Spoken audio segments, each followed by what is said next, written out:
Reforma da Previdência é tema de almoço do presidente do Senado, Davi Alcolumbre, com o ministro da Economia, Paulo Guedes. O projeto que altera a Política Nacional de Segurança de Barragens foi aprovado em 2 comissões do Senado e pode seguir direto para análise da Câmara dos Deputados. Policiais poderão conceder medida protetiva para mulheres vítimas de violência. Destaques desta edição do Senado Notícias.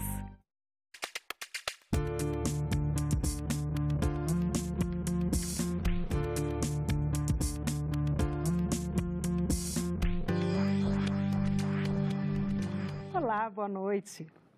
A reforma da Previdência foi o tema do almoço que aconteceu hoje na residência oficial da Câmara dos Deputados.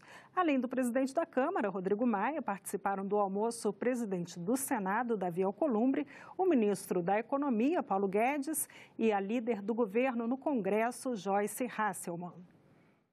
Na saída da reunião, a líder do governo no Congresso falou sobre o encontro. Hoje foi uma reunião importante em que o ministro Paulo Guedes participou, além dos presidentes da Câmara e do Senado, para que a gente possa construir dentro do parlamento a aprovação dessa reforma. O que o ministro nos disse é que ele não está fechado para que nós possamos discutir e conversar. É claro que não dá para se aprovar uma reforma pela metade, uma reforma manca.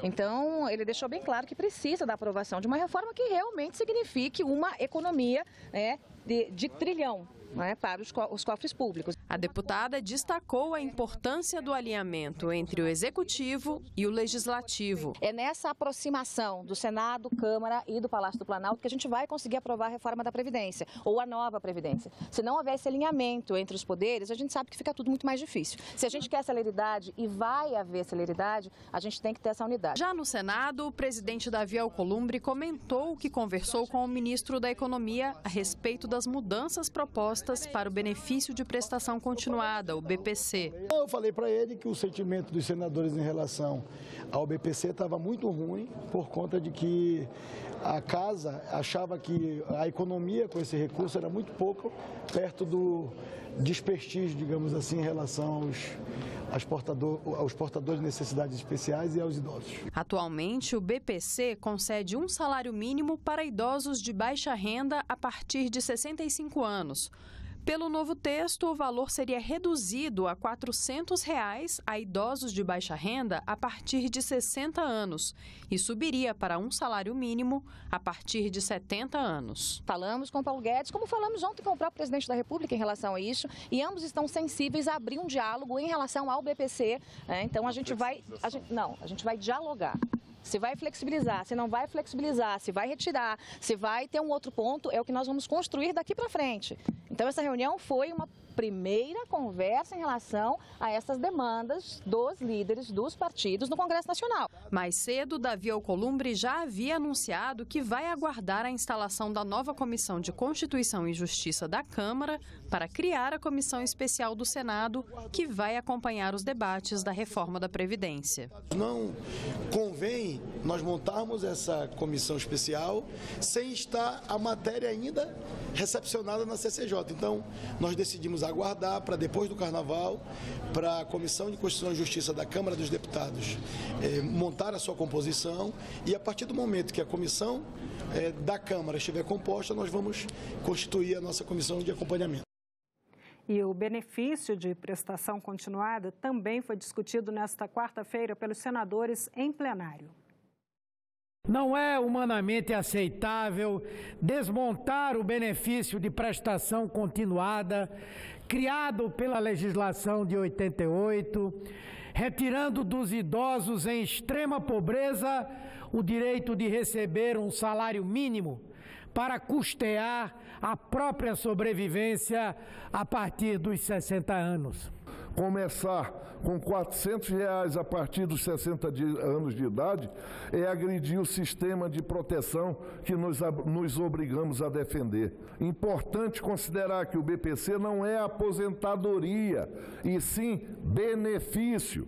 Portanto, é assistência e não previdência. Numa reforma como essa, não podemos e não vamos jogar a conta para quem ganha menos. Essa conta não é deles. Não podemos fazer injustiça com essa reforma. É preciso acabar, sim, com os privilégios. Importante é mantermos a altivez e o objetivo que é preciso mudar, respeitadas todas as questões ideológicas, partidárias, mas é um momento de mudança. E quem vai promover essa mudança, inclusive nas alterações necessárias na PEC 6 da Previdência, vai ser o Parlamento. Um projeto que altera a Política Nacional de Segurança de Barragens para prevenir tragédias como Brumadinho e Mariana foi aprovado em 2 comissões do Senado. Primeiro na de Constituição e Justiça e logo em seguida na de Meio Ambiente. O texto poderá seguir direto para a Câmara dos Deputados se não houver recurso para que seja votado em plenário. A proposta reforça a Política Nacional de Segurança de Barragens em vigor desde 2010 e resgata o trabalho da comissão temporária que foi criada pelo Senado logo após o rompimento da barragem da mineradora Samarco, em Mariana, em 2015. Entre outras medidas, o texto proíbe a construção de barragens pelo método de alteamento a montante, caso das barragens de Brumadinho e de Mariana. É verdade que já houve uma ação governamental, mas aqui nós precisamos transformar em lei para que tenha, então, vigência. Estabelece que a fiscalização deverá ser feita pela agência reguladora da atividade e a responsabilidade do empreendedor em caso de falha da barragem. Também obriga a empresa a instalar instrumentos de monitoramento remoto em tempo real da barragem, contratar seguro ou apresentar garantias financeiras para cobrir danos a terceiros ou ao meio ambiente e instalar infraestrutura necessária para alertar e evacuar a população em casos de emergência. Nós temos alguns pontos que merecem o destaque, que é exatamente a questão do treinamento de pessoal, o envolvimento da população a partir das audiências públicas com esse envolvimento dessas populações, para que não apenas recebam o plano, mas que também participem da construção e da elaboração deste plano. Estabelece multas pesadas. 50 milhões para uma Vale não é nada. 50 milhões para uma empresa que tem uma mineração como essa. Então, o ideal, minha proposição aqui, com muita humildade, é de que nós não tenhamos um valor definido para as multas. Nós colocamos o valor das multas agora de 10 mil a 10 bilhões de reais, sem prejuízo de indenizações cíveis, que aí, é claro, caberá ao Poder Judiciário definir os valores, que não terão limite em razão de cada prejuízo realizado. Além de multa, o texto prevê também que quando desastres ambientais resultarem em morte, como é o caso de Brumadinho ou Mariana, o crime será considerado hediondo e a pena prevista para os responsáveis pode chegar a 20 anos de prisão. O texto foi aprovado por unanimidade na Comissão de Constituição e Justiça e logo em seguida na Comissão de Meio Ambiente.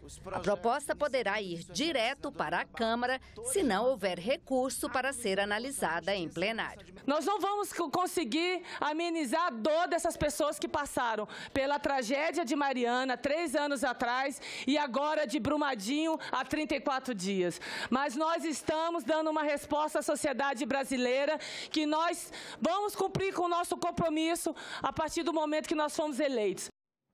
Na reunião desta quarta-feira, a Comissão de Constituição e Justiça também aprovou o convite ao ministro da Justiça, Sérgio Moro, para que explique planos e ações do Ministério. A data da audiência ainda vai ser definida. A violência contra a mulher foi debatida nesta quarta-feira na Comissão de Direitos Humanos. A comissão também aprovou o projeto para garantir urgência na concessão de medida protetiva para a mulher vítima de agressão. A proposta segue para votação na Comissão de Constituição e Justiça. A proposta permite o afastamento imediato do agressor do local de convivência com a mulher ofendida. A decisão pode ser tomada pelo juiz, pelo delegado ou pelo policial que receber a denúncia.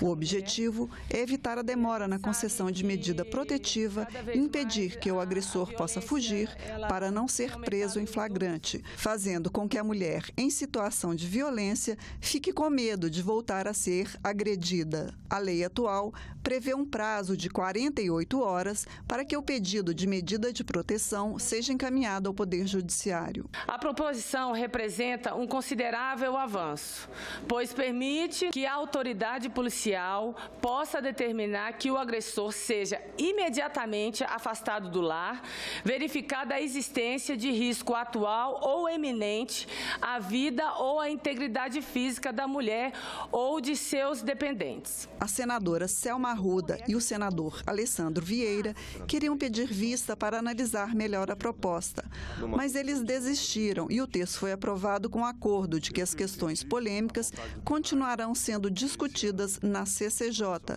Eu fui procurada pela assessoria legislativa do FONAVID, que é um Fórum Nacional sobre a Violência Doméstica, e me solicitaram que pedisse vistas do projeto, sob o argumento de que há inconstitucionalidade quando se dá à autoridade policial a prerrogativa de conceder uma medida cautelar. Isso usurparia o poder da magistratura. Eu acho que é sim importante, senadora Leila, a gente abrir um debate consciente das repercussões, mas dessa nova distribuição de poderes e atribuições, porque o Brasil não aguenta mais a concentração de poder. O Judiciário não tem condições financeiras de fazer frente a isso. Em seguida, a questão da violência contra a mulher foi debatida com especialistas e representantes da Embaixada da Áustria.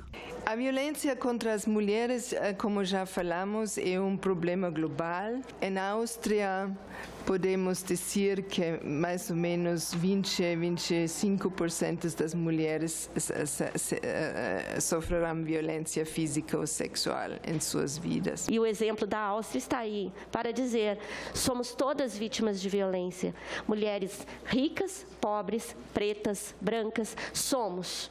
Mas o nosso país traz uma formação histórica racial que traz para as nossas mulheres mais vulneradas problemas que são problemas de ordem bem mais grave. E a diretora-geral do Senado explicou o trabalho desenvolvido na casa para ajudar a combater a violência contra a mulher. Todo contrato de terceirização de mão de obra do Senado Federal, com mais de 50 vagas, tem que reservar 2% para mulheres vítimas de violência.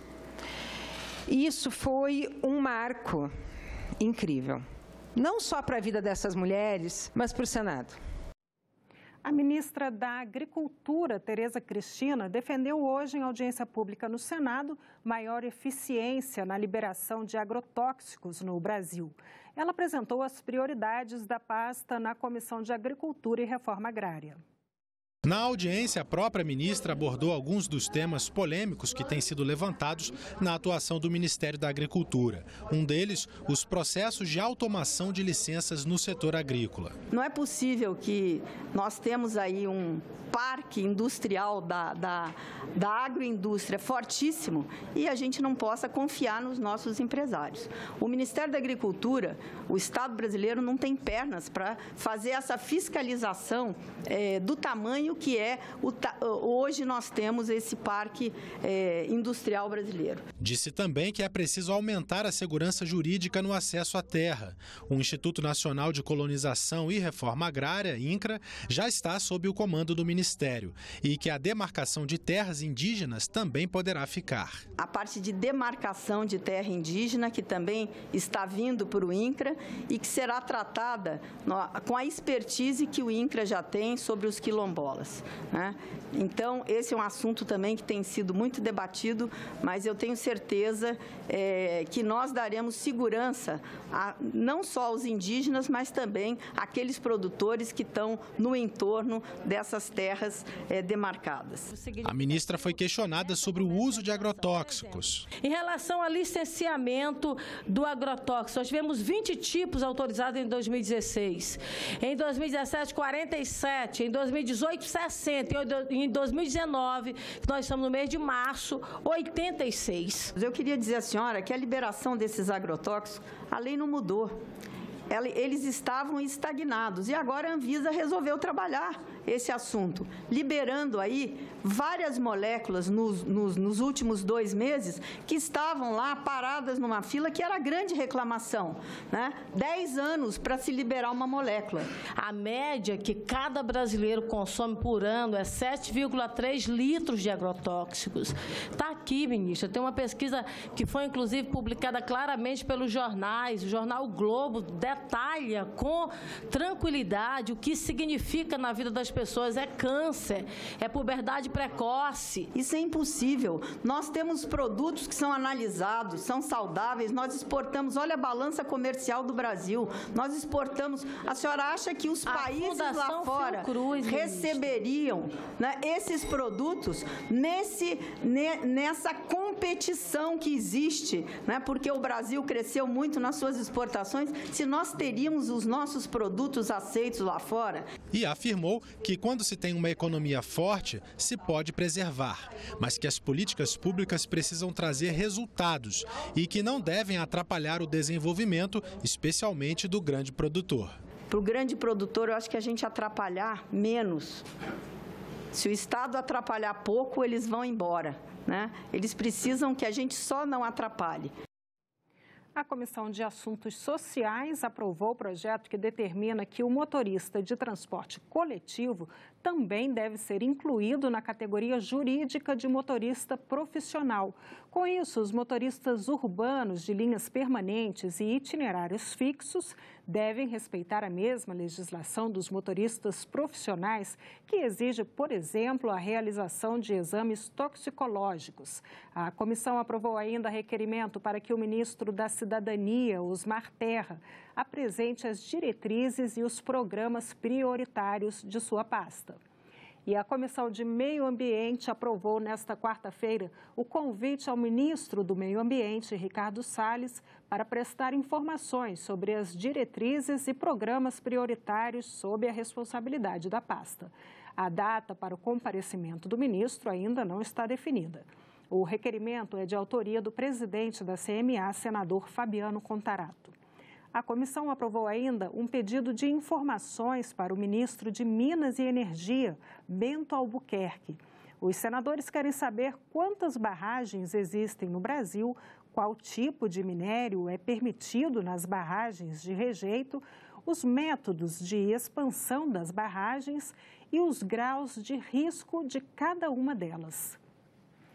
O senador Eduardo Braga conversou com a jornalista Renata de Paula sobre a aprovação em plenário de Roberto Campos Neto para a presidência do Banco Central e fez uma análise da atual situação econômica do país. Olá, o Senado aprovou a indicação de Roberto Campos Neto para a presidência do Banco Central. Nós vamos conversar com o senador Eduardo Braga, do MDB do Amazonas, que foi o relator da matéria na Comissão de Assuntos Econômicos. Senador, foi uma sabatina de 5 horas na CAI e quais as propostas para a condução da política monetária e cambial e para o sistema financeiro do país que o senhor destacaria da sabatina? Primeiro eu quero fazer mais uma vez uma justiça para Roberto Campos. Roberto Campos foi, na realidade, o político brasileiro, o ministro do Planejamento, que implementou e regulamentou o projeto Zona Franca de Manaus, que é responsável pela... Na realidade, na época, esse era um projeto de atividade econômica para a integração de uma região. E ele se transformou, na realidade, no maior programa de sustentabilidade ambiental, econômica e social na maior floresta em pé do planeta, que é o estado do Amazonas. Portanto, eu quero aqui prestar minha homenagem a esse grande brasileiro. Eu nem sempre concordei com as suas ideias, mas sou obrigado a reconhecer o papel fundamental que Roberto Campos teve na transformação da nossa economia. E seu neto, Roberto Campos Neto, assume agora o Banco Central e numa casa em que seu pai foi senador da República e num banco que foi criado por inspiração de Roberto Campos lá atrás, na década de 60. Portanto, quero prestar essa homenagem, independentemente da formação sólida acadêmica do doutor Roberto Campos Neto e também da carreira no sistema financeiro brasileiro e internacional de sucesso que ele alcançou.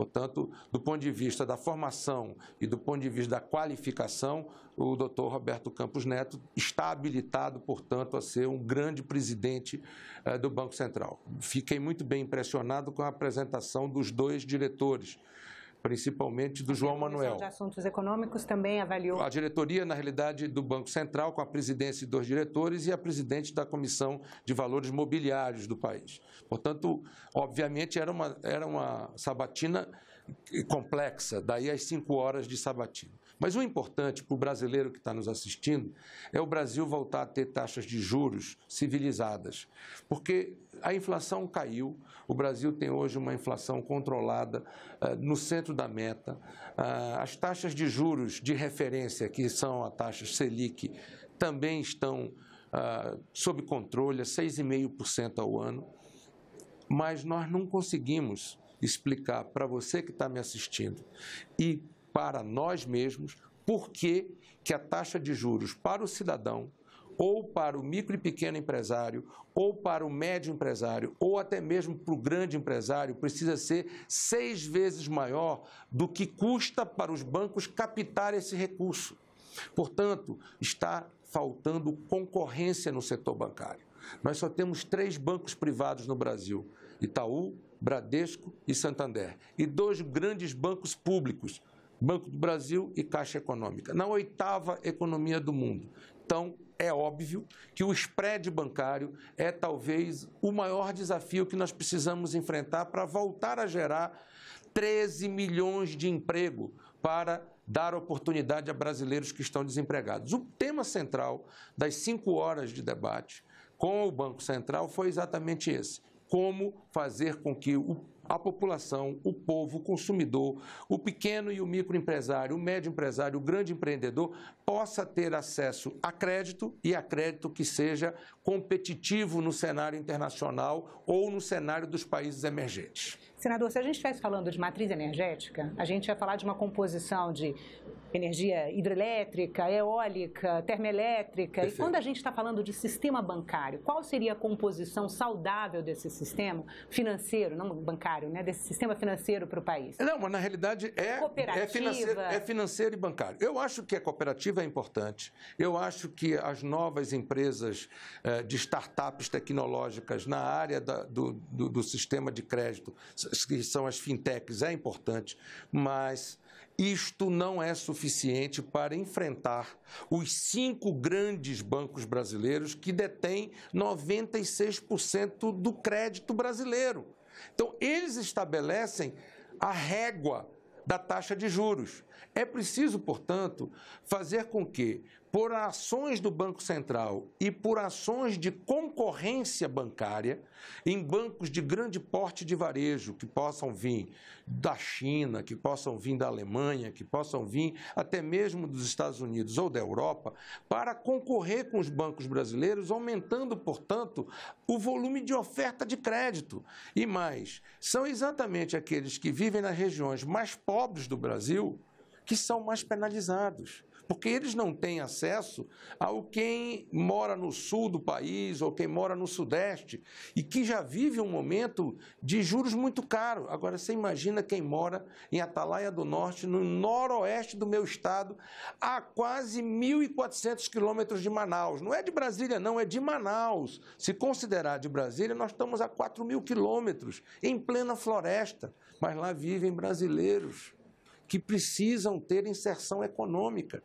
Esse é o desafio que essa diretoria do Banco Central vai enfrentar. E a questão de um Banco Central olhando para o futuro, a tecnologia, como o presidente do Banco Central, na hora da sabatina, falou, assim, ela pode viabilizar o atendimento a essa população? Para ela funcionar nessas populações mais distantes, é preciso que o Brasil tenha uma plataforma tecnológica que possa receber essa tecnologia, ou seja, ter 4G, ter internet de qualidade, ter cobertura satelital que possa permitir que tudo isso funcione. Portanto, é preciso ter uma infraestrutura de comunicação. O Brasil é carente disso. Portanto, é preciso investir em planos estratégicos que viabilizem essa competitividade.